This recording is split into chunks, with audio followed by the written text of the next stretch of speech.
Welcome to Positive Philter with your host, Philip Wilkerson, a podcast that focuses on friends, family, health, and career, with a little self-help along the way. Please join me in this journey for self-improvement, and I hope what I have to share will make you a better person, thus making the world a better place. I hope you enjoy the show. I hope you enjoy the show.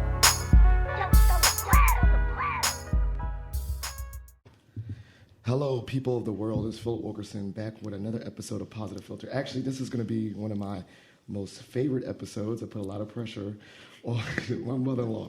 Now, if you know me, you know our journey. Had the great pleasure of living with my mother-in-law, and we share a very special bond, not only because I'm her, adopted son or second son or son she never had, but also we also have a very similar upbringing growing up. And so this has been a podcast in the making for 5 years? I don't know, I'm just joking. But ever since I was like, I'm going to get you on here, and the day is finally here. So, Joan, just let the listeners know a little bit about yourself. Hi, it's wonderful to be here with you, Philip. We've been talking about this for a long time. And, I'm a psychotherapist in private practice. I'm still working, which is wonderful. And I think my journey as an Army brat has really helped me understand how the world operates. And so from the age of 2, we didn't stop traveling, and we're still moving. So the interesting thing that Philip and I always talk about is that the term Army brat. We're never sure if we should call ourselves brats, but I looked it up, and the origin was the British Regiment Attached Traveler. That's what it stood for, so that we weren't really bratty kids, we were attached travelers, and that's what it came from, the British Army. So anyway, I'm impressed with my parents' resilience, especially my mother, who had to make changes every 3 or 4 years without any control over where we'd move, where we'd end up. And she and my father just embraced every culture. So from the age of 2, we were sent to Salzburg, Austria, where my sister was born a few years later. And my parents had grown up in Portland, Maine. My mother was a school teacher. My father was also in teaching. He got his master's at Columbia University and planned to teach the rest of his life. And so they moved to Long Island, where he got a job in a high school. And the next thing we know, he was called up as a what do you call it? Reservist? Reservist, yeah. Reservist. And we land in Salzburg, Austria in 1953, and we're in a farmhouse for a year. So they go from Portland, Maine. Well, Dad went to BU in Columbia, so he got out of Maine. But from Long Island, we went to Salzburg, Austria, and that started our journey. And it was wonderful. I mean, I still remember Salzburg. We lived there for 3.5 years, and I'm actually going back this summer with my sister to see it. And they embraced the whole culture of, they learned a little bit of German. We had some interesting adventures with the Austrian population, where Krampus visited my home, not planned, while my parents were out of town, but that's a whole other story. So after Salzburg, we went to Tucson, Arizona. So that's where you go. You go from one place to one place to the other. Place, yeah. So my father taught ROTC in Tucson. So what a change going from the Alps, Sound of Music country, to the Wild West. And that was a wonderful experience. Again, my parents embraced the Southwest culture, the Native American culture, and that became our life for 3 years. I went to different school every year, kindergarten, first and second, had totally different schools. And we just loved it. Again, my parents' resilience was amazing. And then from there, we went to Maine because my father was sent to Iran. Okay. And at the last minute, we were supposed to go to Iran, but at the last minute, Eisenhower said no families. And so that was when the Shah was still in power. And so my father lived in Iran for a year. We didn't see him, talk to him, couldn't FaceTime. You know, there was just letters for 1 year. So that was quite a year because that year my grandfather died, my mother's father died in Maine, and her sister-in-law died. So that was quite a year for all of us. But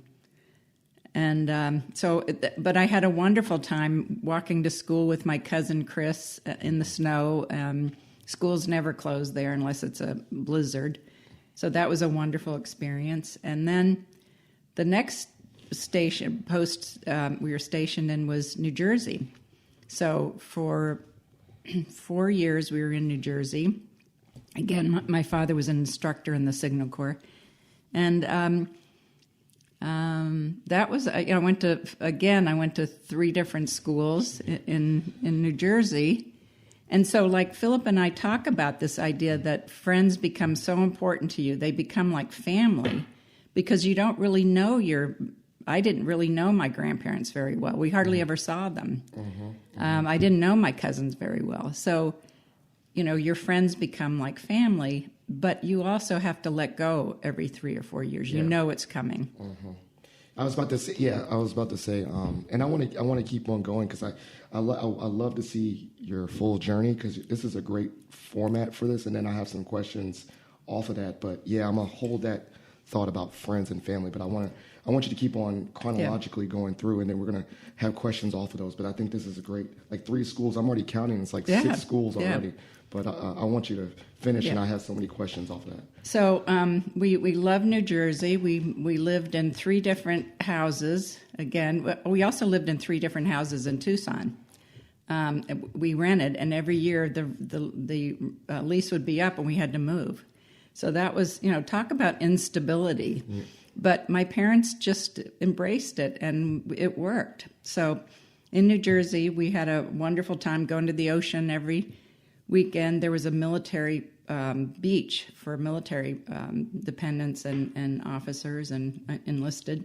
So we'd go there every weekend. And that was a great experience. And then all of a sudden, my father comes home one day and says, "Okay, we're going to Bogota, Colombia." And we're like, "Where? Bogota, Colombia? Are you kidding?" And I was in 7th grade, and so I got to finish 7th grade in April, which was a thrill. And they put us on a Grace line, ocean liner, to Panama. So that was amazing. And my sister and I were the only kids on the ship. So we had a great time running around the ship and having lots of attention from the staff. Well, we land in Panama, and a driver comes to pick us up, and we're supposed to go report in. My father has to report in to the fort. It was in Balboa. I can't remember the name of it. Fort Clayton, I think. Yeah. In Panama. And we're driving in the countryside in Panama, and all of a sudden we go through this little village, and this woman starts to cross the road, and she runs back, and then at the last minute runs again, and we hit her. Our car, she goes over the hood of the car, and we're in shock. And so the whole village surrounds our car. So we've been in Latin America for about 4 hours. Jeez. And this is our introduction, and it's sweltering hot. It's the jungle. And we're all dressed in suits that my mother had us wear, because when we left in April in New York, it was freezing. So we're in wool suits, sitting in the back seat, and these people are staring at us in the car. And my father and the driver talked to the people, and an ambulance came, and she was taken away, and we never really found out what happened to her. But that was our introduction to South America. Oh, my goodness. So we lived in Bogota, Colombia for 4 years, and that was my favorite place. And we can have a whole episode. I'm gonna chunk it because I know that's like your favorite part. We could have like a whole episode about that. So 4 years there, and then what happened after that? Well, the 4 years were just amazing. All my friends were from the military, State Department, oil companies. It was an international school, so we went to school with the wealthiest Colombians who could afford a private school like ours, and then all the pobres, as we called them, the Americans. We didn't have the wealth that the Colombians did, but we learned to just love the country. We loved the people. We loved the music. We loved the culture. And my mother and father embraced that culture. We'd have Colombian generals at a party almost every weekend in our living room, dancing cumbia. So we had we all had very interesting social lives. The kids had we all had wonderful parties every weekend in people's homes. I rode horseback 3 days a week. I was starting to jump when I left there. So that was a wonderful experience. And the interesting thing is, even today, I'm still getting together with some of the people I went to high school with in Colombia. So in the DMV here, there's people from all over whose parents were stationed in Bogota. So we get together every 2 months, and it's like we never left Bogota. I mean, it just feels like we're still very much together. One of the hardest moves was coming back to the States for my senior year of high school. We had to leave. We extended another year because we loved Bogota so much. We were supposed to only stay 3, but we stayed another year. And so the hardest year was coming back to the States after 4 years in Colombia as a senior in high school to a little town, Carlisle, Pennsylvania. My father was stationed at the Army War College. And it was a big change. I had a few other friends who were seniors who had to move. So we all kind of hung on to each other. But that was a big change. But it was fine. I mean, but I wasn't quite prepared for what should I do now after my senior year? I'm obviously going to college, but I had no idea where to go. And so a friend from Bogota called me and said, "Hey, do you want to go to Texas Women's University?" And I went, "Okay, where's that?" Yeah. So I applied to Texas Women's University, went there for a year. I hated it. And another Army brat friend said, at Texas Women said, "Well, let's go to University of Texas." So I went, "Okay." So we went to University of Texas. So in the meantime, my parents are in Pennsylvania, but I'm in Texas. But they had a Department of Latin American Studies, which is one of the best in the country. And I loved Austin, so that was my time there. So you had quite a storied journey, and I was wrote it down, and just so many schools and so many homes. As a child, and this is the part we identify a little bit. It's almost like a cycle of get to know people in grief. And when I say that, for me, it always took 1 year to get acclimated, make a friend, and then it took me a whole year to say goodbye. And you go through that cycle a lot. Did you feel that way too? All the time. I mean, we wrote to friends. That was before all this social media. We really had to write letters or rarely phone calls, but mostly letters. And but you start to anticipate that too, that anticipatory grieving that goes on because you're going to have to leave.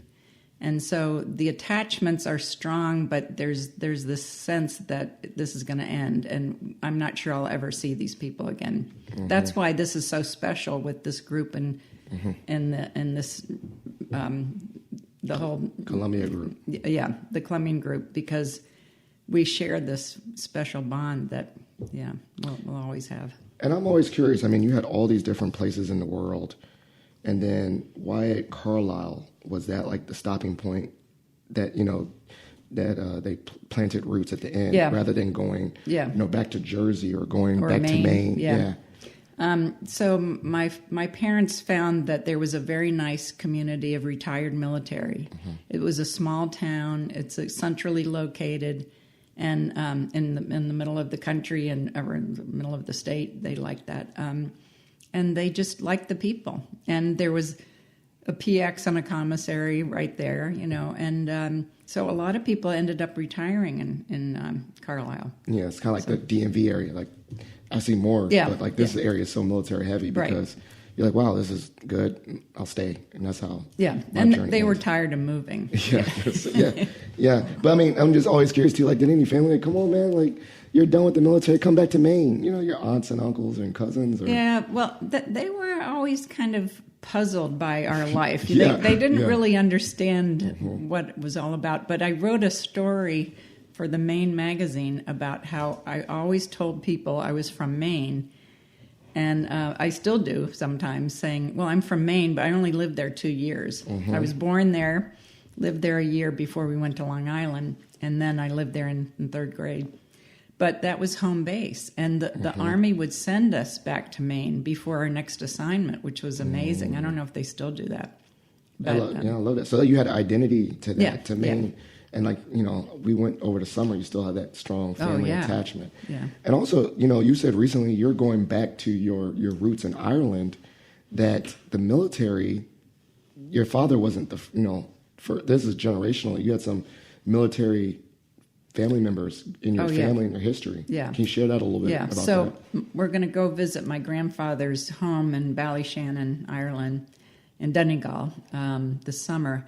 But he was drafted by the British Army when he was about 18, 19, and he served in the British Army in the Irish Guard before he came to the States. So when my father went into the Army, my grandfather was thrilled. And then my father ended up being a colonel, so my grandfather was very proud to have a colonel in the family.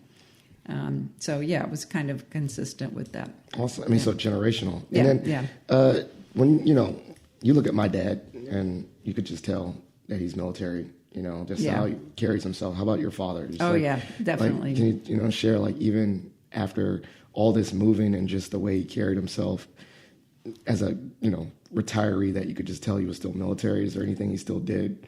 Like, I could share some stuff, like my dad still makes his bed real tight, and I don't know, he just seems sometimes, even when he wears these Hawaiian shirts, you could just look at him and say, like, the way that he organizes his life is very structured. Well, I think they learned to be very structured, and maybe, that's a big part of being an officer, And he was always an instructor wherever he all his assignments were as instructors because of his education background.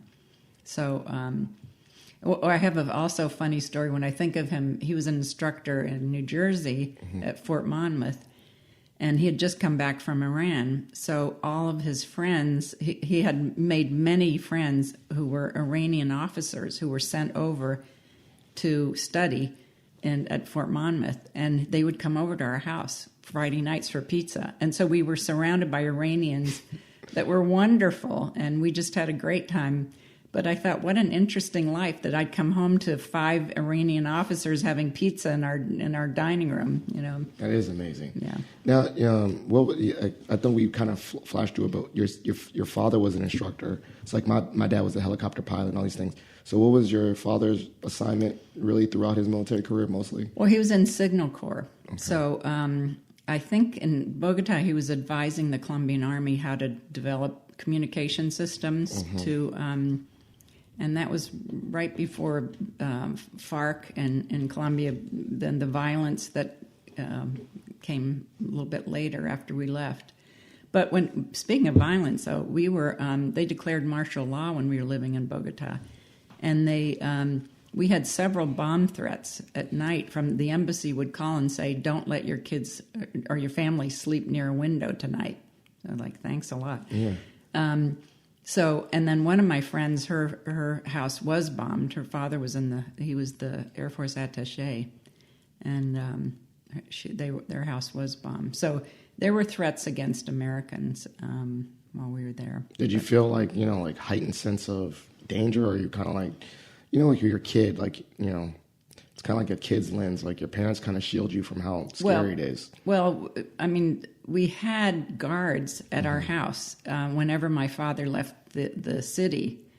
so they would send two young soldiers who were, I don't think, well educated in artillery at all, because they would point the rifles at us as we'd walk up to our house. And we'd say, "We live here." But every time they left, my father left, and his other friends or other colonels in the neighborhood, they would send two guards to each house. So that was a little scary. It seems very scary. Yeah, yeah. And so your father is, quite bright in intelligence and all. Did he pick up all these languages? And Yes. what was that like? Just being able to pick up Iranian and all these languages. He spoke Farsi. He learned Farsi in Iran. He learned German, a little bit of German, and a lot of Spanish. But again, only in his area, in his work area. He couldn't talk to we had two maids at home. Yeah. And every American family had maids at home because you couldn't leave your house empty, or someone would rob it. It would be robbed. It totally wiped out. So we had maids there 24 hours a day, and so he could speak to the military about Signal Corps, but he really had trouble ordering coffee or. So did y'all do that for him? He was like, come here, kids. Yeah, my sister and I learned Spanish very quickly, and then she and I both majored in Latin American studies, and I also learned some Quechua, which is the native language of Bolivia, spoken in the Andes in Peru, Ecuador, and Bolivia. So my plan was to go back to South America to be an anthropologist. So I minored in anthropology, but the funny story about that is I was all ready to go to Peace Corps, and I went to the Peace Corps recruiter, and I said, "Well, I speak Spanish, I speak some Quechua, I've lived in Latin America, I think I could be helpful in Peace Corps," and the guy goes, "No, I don't think you have any skills." And so he goes, "Try the Vista booth." So I went, okay. So I went to the Vista booth, and they went, yeah, we could use you. And so I signed up for Vista, and I was sent to El Paso. So I went back to Pennsylvania, and then got the letter from Vista saying, "You show up in Dallas for training, and then you're going to El Paso." And the nice part about that story is that's where I met Jeff. Yeah. So that was wonderful. Well, and I'm going to dive in a little bit, but what was the acceleration process like learning Spanish? Do you also think I've heard studies say that kids learn it faster because I guess their brain is more malleable to languages. Yes. Yeah. So you and your sister caught it up real quick. Very quickly. How was that? Like a year? Like how'd y'all immerse yourself in learning Spanish? Well, we took Spanish in school. Everybody had to learn Spanish in school in Colegio Nueva Granada, and then at home we spoke to the maids, and they taught us a lot of Spanish, so that really helped. What about just at the school? Did y'all flip back and forth with your Colombian friends? Yes, and that accelerated your learning and stuff like that. Yeah, but they all spoke perfect English. Yeah, they had been going to an international school most of their lives, so they had been learning English since they were in preschool. So even though they spoke perfect English, did y'all try to speak them in Spanish to make yourself practice or we'd something? We'd go back and forth. Yeah. Gotcha. Yeah. Or like maybe when you want to talk about your parents in front of them, you would use Spanish. Yeah. Okay. So another interesting story about Bogota is my last year there, my junior year, one of my best friends was the British ambassador's daughter, and she had finished school in London and was sent to Bogota with her parents. And she was the only child in the embassy. She had a brother in London. But we had a wonderful time. She had the embassy to herself because her parents traveled all the time. So here she was 16 going on 17 and had the embassy and the whole staff to herself. It's like a party movie or something. Seems like a setup for like a party movie. Oh, yeah. There were a lot of parties there. And things that, one night she and I decided to take she had a big, like a Rolls Royce in the garage, and we decided to take it out and try to drive it. So she drove. But I thought, oh my gosh, we could have gotten into so much trouble. Also, that's a dope story. You're riding a Rolls Royce. And neither of us know how to drive. And it was stick, right? Like yeah. That's crazy. I mean, how far did y'all get? Did y'all make it around town? Just around the block and That's back. it. Y'all are too. Y'all see very responsible, rebellious teens. Like, so I mean, and talk about the culture shock one more. I know that we could probably have a whole episode on your Columbia experience, but I think one of the things that really does stand out to me was your almost reacclimation to America, and like how that was, and how it's like, you had such an exciting life in Colombia, and you're like, okay. Well, tell us about that. And I was surprised looking back how shy I was. I mean, I've always been more of an introvert. I've always been a little shyer. But my sister and I clung to my mother that summer when we'd go out to a mall. I mean, that was part of the culture shock, is that, we just didn't know how to dress. We didn't know what we were supposed to act like. We finally grew out of that pretty quickly. But in those first few months, we just felt really... And that was 1968. So all the violence going on when Martin Luther King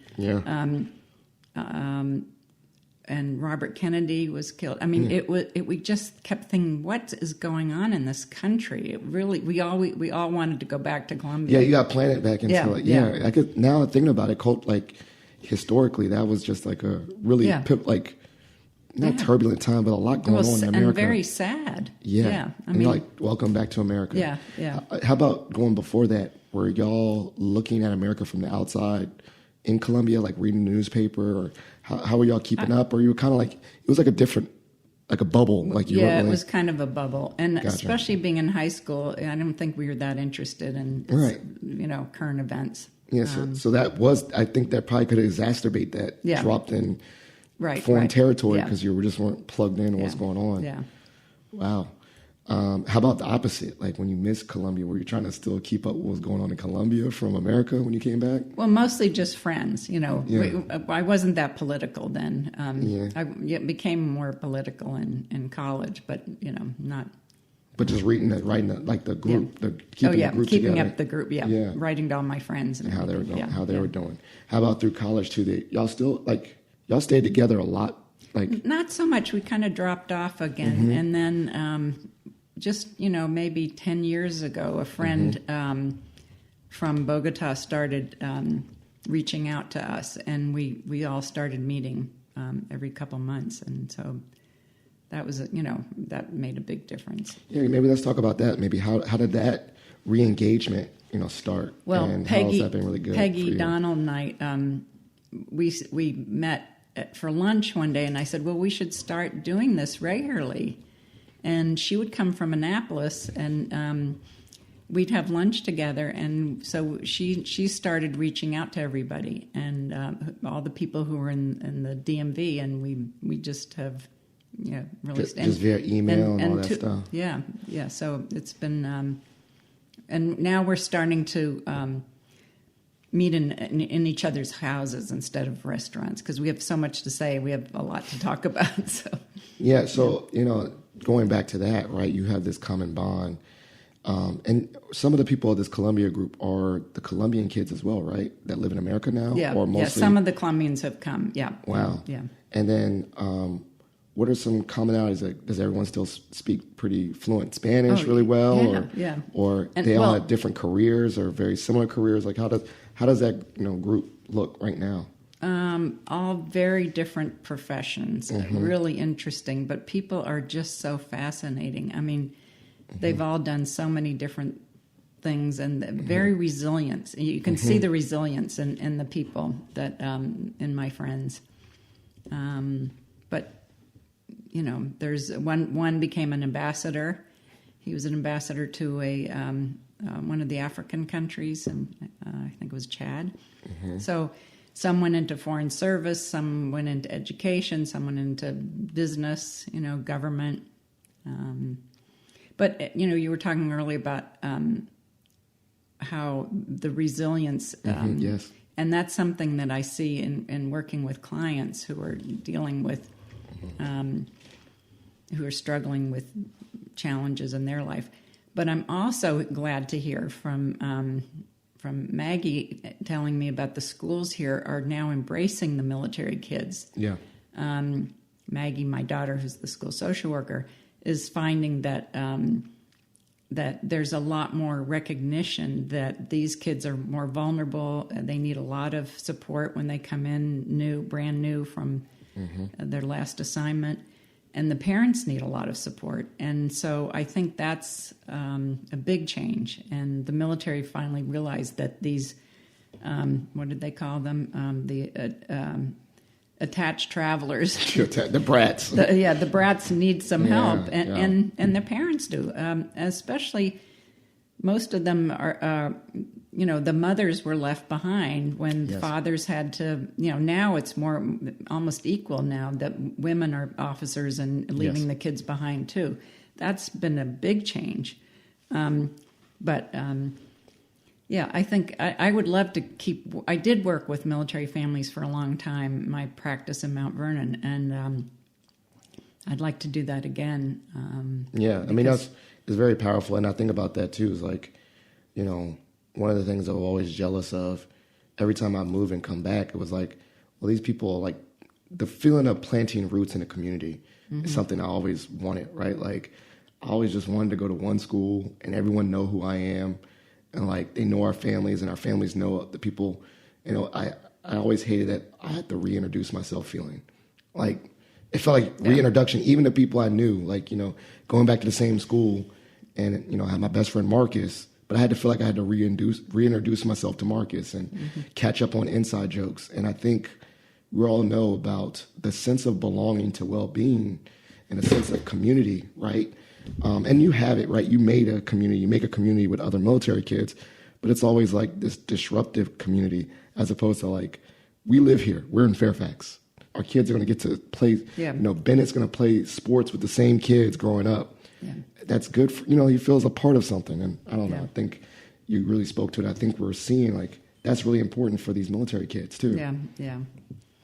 Well, and I'm glad that Maggie and Katie grew up with the stability that they had. But because I still feel like I'm not from Virginia. I mean, I don't identify with Virginia, even though I love living here and I value everything it has to offer, but I don't feel like I'm a Virginian. Right. And then I go back to, I'm from Maine. It's like, but I'm not, the people in Maine don't think of me as a Mainer. Yeah, it's like a nomad kind of feeling, like a traveler without a home or base, but we travel. Yeah. Which on the flip side, this is kind of, the positives though, is that you said the resiliency. And also I think the positives, and I think we share this too, is that like, I know we're talking about like, oh, we embrace culture, but not in some, I don't feel like I embrace different cultures in a way to acculturate, right? Like I understand that when I move somewhere new, that I'm, participating in their culture, but I'm not like trying to like take over or like, like take their culture, right? I'm just participating, and respecting. And I think that's what the military taught me, right? Like, I feel like because of my background, I could get dropped in any different culture and feel cool. Like I could be the only black person at a Cambodian wedding. Yeah. And I'm cool with that. Well, I think you develop a global view of yourself in the world, and you have an appreciation for how different cultures are. I mean, you've been all over. You've been in Africa. You've been in China. Yeah.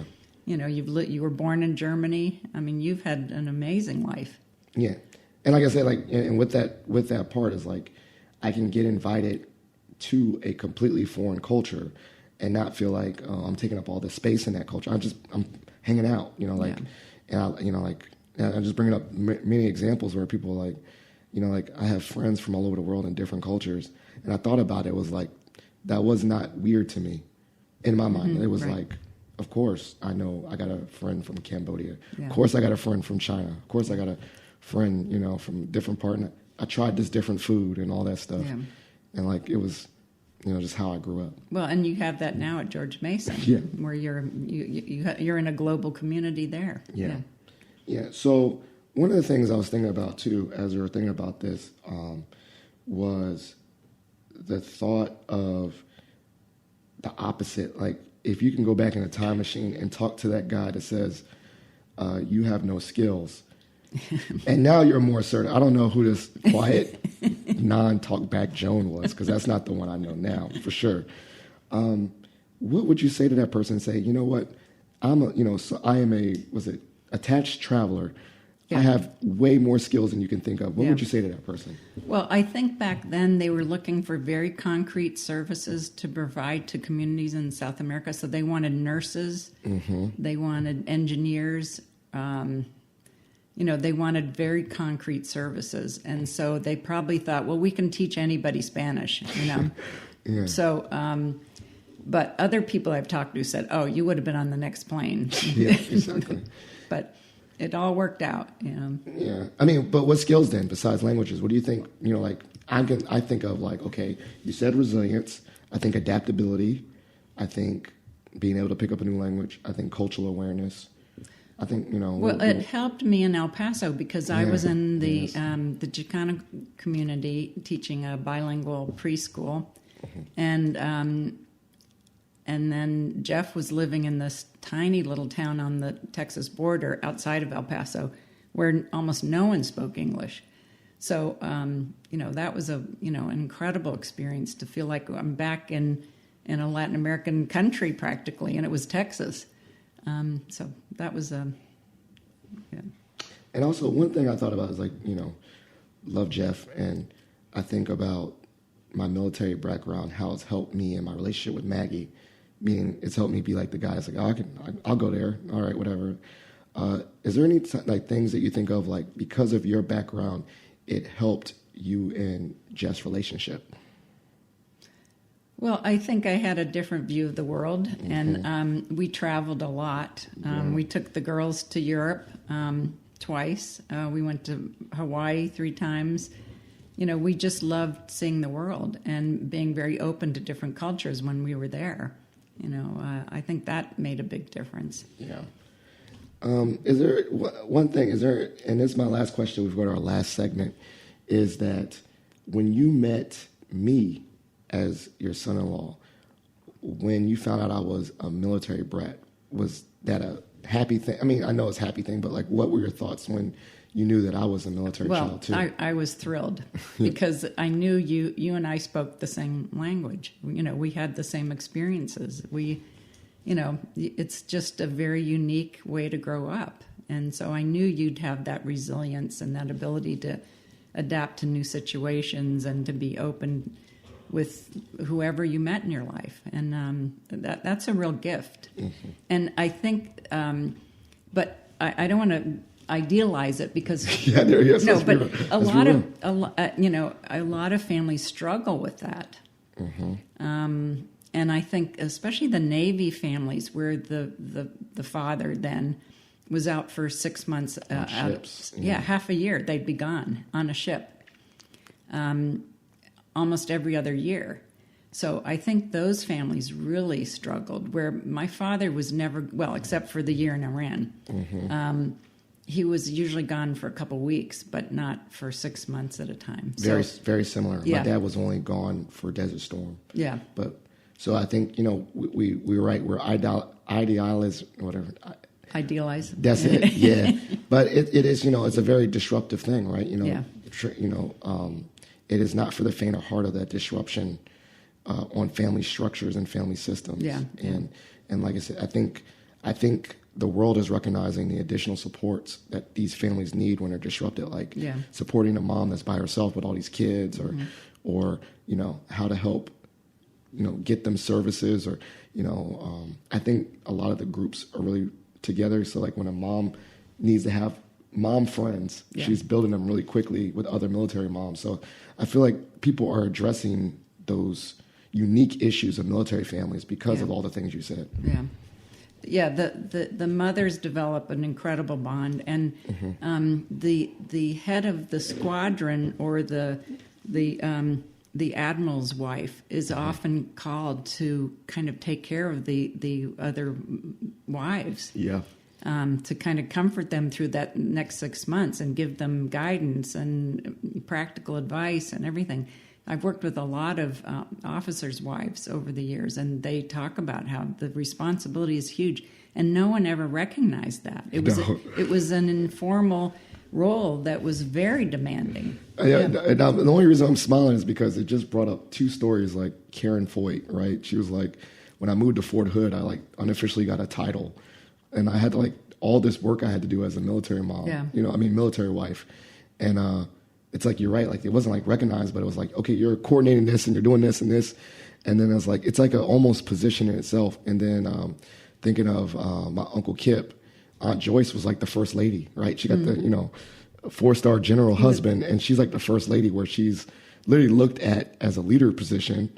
But like, as you said, it's not paid. It's just like assumed, Yeah. And so it's work to be a military wife too. Yeah. Well, thank you. So we're going to go to a segment called Shot for Shot. That's a last. You get to ask me any random question. I get to ask you any random question. You want to go first? I'll go first. Where was your favorite place you lived? Oh, okay. Here. I mean, like, sorry, like you saw your trajectory. Austin, was it Austin? Sorry. Austria, Arizona, Maine, Jersey, Bogota, and Carlisle. Well, mine was Germany, Fort Belvoir, Kansas, this area, Northern Virginia, Alabama, in this area. So it's really easy to bring that one up to up to the top. This must feel more like home to you. Yeah, I mean, I think I could say I am a Virginian and felt more connected. And as I said, at least for me, which was a benefit, which I know is not typical, was that I would leave and come back to something as a base. Leave and see my friends Marcus. Like, he literally I could say I had a friend from childhood, which is not what a lot of military kids, get to have. So, my identity's here, Virginia, my community's here. I feel like I'm, going to high school in my formative years. That's a blessing too, that by the time I went to high school, my dad was done. So being able to stay put and go all the way through high school at Mount Vernon was a blessing, which I saw too, because Mount Vernon being so close to Fort Belvoir, we had those kids that were like dropped right at their senior year. And I'm like, dang, I feel bad for them. Yeah. And so I would say it's my favorite. Kansas was very memorable, and Alabama was very memorable for good and bad reasons. I would say Kansas was very special for me because that's when Jeannie was there. Yeah. So I would say that was pretty good because she was there, but it wouldn't be my favorite place to live. I'd love to have Jeannie here. It don't matter where it was. But I would say here. And I'm not, my family, met my wife here. I have my family. This is my life. So Virginia's my favorite. Yeah. All right. So University of Texas. That's my random question. If you can go back in a time machine and do college over again at the University of Texas, what is one thing you would do differently?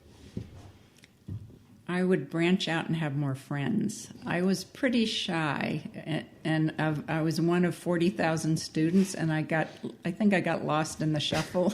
I mean, I had my little niche of a couple friends, but I had my roommates kind of went off the deep end, and I lost. I just lost the connection with them. They kind of went into different life. And so, Jeff was always surprised that I hardly ever went to a party in all the years I was in college.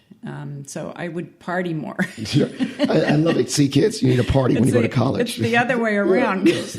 Most people would say I should have studied more. No, I had a pretty boring life. Yeah. My part, I'm really surprised that you had nationally known football team and didn't go to one game. Yeah. So we're going to have to make that up. We're going to go to Austin. And go to a game. We're going to go at least one football game. That's what we're going to do. That's my promise. And if anyone wants to hook us up with tickets, that's what we're going to do, because that's the part that just blows my mind. I was like, I went to Cedar Stadium, and it's like the coolest thing ever. And I was like, you didn't go to one game? But I guess, it's just a different time. 1 year, I lived next door to the stadium. It's Texas. Well, it was kind of I was into the hippie counterculture stuff because I wasn't a Texan. Yeah. And I identified all the sorority girls, the Texas sorority girls. I was not that person. I was I was the outsider.